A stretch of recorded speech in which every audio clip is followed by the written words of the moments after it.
హరిశ్చంద్రుడట సత్యసంధుడట తానే ఎరుగునట. అరే వశిష్ఠ, భూత భవిష్యత్ వర్తమాన కథా విధులు అమోఘ తపశక్తి సంపన్నులందరూ మానులు తీరియున్న ఎందు పేరోడ గప్పున సురలోకేంద్రుడు దేవేంద్రుడు సత్యవ్రతవర సంగము ఆరంభింప అచ్చటి వారెవ్వరికి తెలియని సత్యము నీ ఒక్కరికి మాత్రమే తెలిసినట్లు, నీ ఒక్కరి మొగములనే మృద్దు పొడిచినట్లు ఆ హరిశ్చంద్రుడు సత్య సంతత కూర్చి నిండు సభయందు నొక్కి వక్కాడించుగా వశిష్ఠ. తరతరంబుల నుండి అతని ఎంట పొట్ట పోషించుకున్నందులక హరిశ్చంద్రుడిపై నీకు అభిమానము. నీ అభిమానపు మాటలు ఆడుకు నీకు రవ్వంతైన సిగ్గులేదా ఏమి? అవునవును, నీకేమి సిగ్గు? నిరంతరం ఆ బ్రహ్మాన్ని ఆపాదించుకుని లోకమున భూసునుండవను పేరు వెలుగుద్ది వారి ఎంట పురోహితులు జాయితూ వారిచే భూరి విరాళములుగా మాంద్యములు గైకొన్న మీ విప్రులుగా సిగ్గు.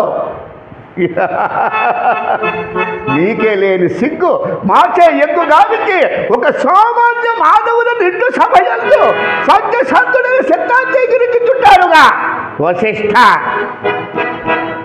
మేమందరము నిన్నొక పెద్ద చేసి ఆ చింతామణి పీఠమునందుంచినందులకు కండ కావరమున గుడ్డు వచ్చి వెళ్ళని కొంచెం చందమున మమ్మే అధిక్షేపించుతుంటివుగా.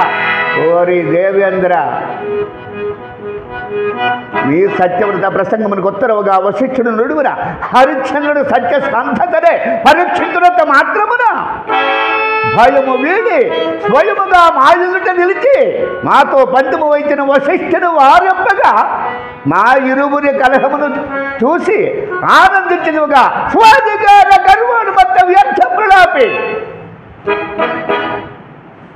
ఓరి దేవేంద్ర, నీకు అధికారము శాశ్వతమున తలచదు కాబోలు ఎక్కడ నీవా చెప్తామని వేడువునుగా అర్హుడు కాబును మా మనంపుల దోచనలో ఆడే నీ మూట ముల్లే చక్కన పెట్టుకుని హలో లక్ష్మణ కాళ్ళు వెంబడపోవలసిందే.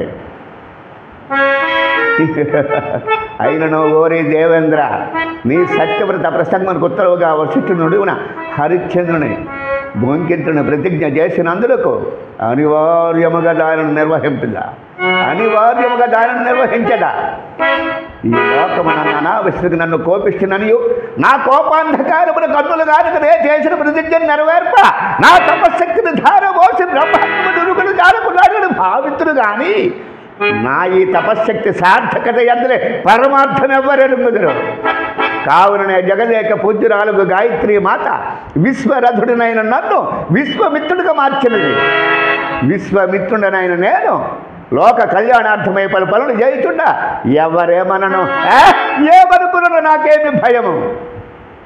ఈ లోకములో మానవుడంతటి శక్తివంతుడు నిరూపించడికై దైవ ప్రేరితమైన స్వర్గములకు ప్రతిరూపముగా వేరే స్వర్గము నిర్మించి త్రిశంకులందుంచితే అలాంటి త్రిశంకు స్వర్గ నిర్మాణ సంధాతను అపర బ్రహ్మను అమోఘ తపశక్తి సంపన్నుడు నాకు విశ్వామిత్రుడిగా అపజయ భయమా.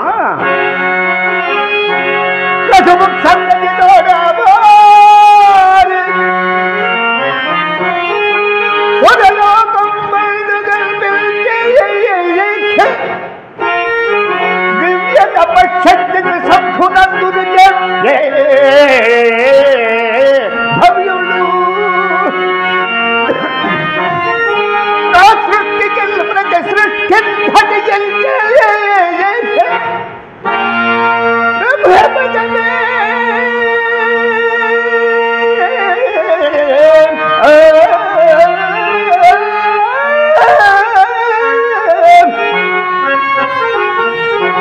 భగవతమే రాజర్షి సాధించే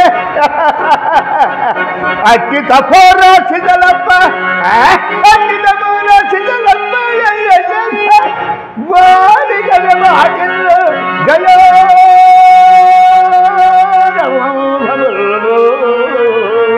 వారిక వ్యవహారంలో జయ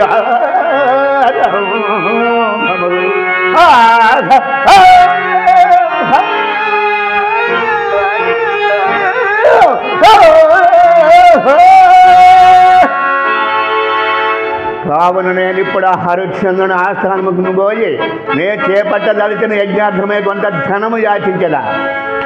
ఆ యాచించిన ధనము అతని కడనే భద్రంగా దాచి ఉంచదా. ఇది రాబోవు కాలమునకు పనికి వచ్చును, ఇది రాబోవు కాలమునకు పనికి వచ్చును.